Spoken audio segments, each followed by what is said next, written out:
Halo teman-teman, ketemu lagi barengan gua Vivit sebagai host kalian di Crypto News Indonesia, di sebuah channel di mana kalian bisa mendapatkan update seputar dunia cryptocurrency dan juga blockchain industri. Cardano lagi nyiapin langkah besar yang jadi penentu hidup matinya jaringan ekosistem mereka.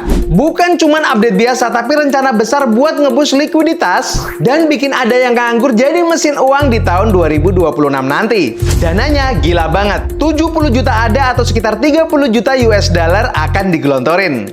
Yuk kita bahas.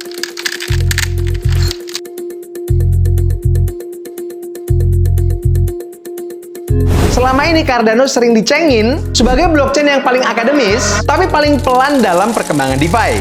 Data dari DeFi lama nunjukin, sekarang TVL dari Cardano cuma sekitar 248 juta dolar, dan stablecoin-nya cuma sekitar 40 juta dolar. Bandingin sama Ethereum yang punya sekitar 170 miliar dolar stablecoin. Jurangnya gede banget teman-teman. Dan faktanya tanpa stablecoin yang kuat, jembatan cross-chain dan juga likuiditas beneran, Cardano bakal susah masuk ke jaringan level besar yang lain. Dan sekarang mereka bilang, sudah cukup teori, saatnya eksekusi nyata. Proposal baru yang diumumin sekitar 27 November ngusulin dana sekitar 70 juta ADA untuk beberapa hal. Yang pertama, onboarding tier 1 stablecoin, lalu ada cross-chain bridge, custody provider, pricing oracle, institutional analytics, dan yang terakhir ada infrastruktur buat perusahaan besar. Dan yang bikin ini beda nih teman-teman, proyek ini didukung bareng Input-Output, Emurgo, Cardano Foundation, Intersect, dan juga Midnight Foundation. Ini adalah koalisi paling kompak dalam sejarah Cardano. Intinya, Cardano ini mau masuk di tahun 2026 dengan infrastruktur ekonomi paling berat.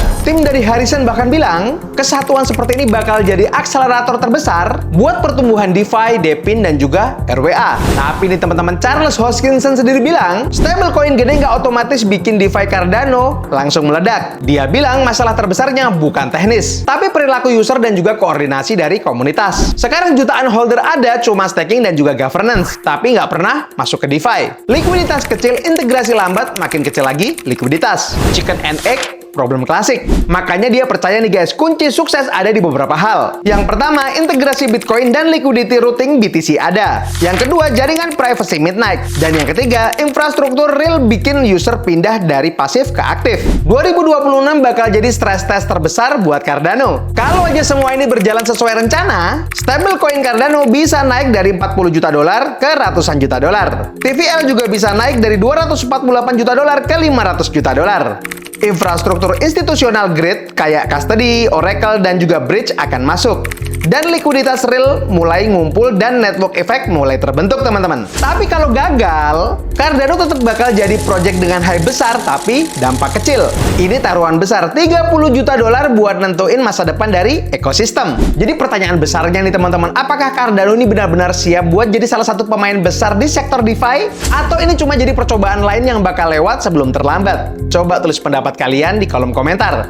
Tapi jangan lupa teman-teman untuk selalu manage keuangan kalian dengan baik karena kendali keuangan tetap ada di tangan kalian.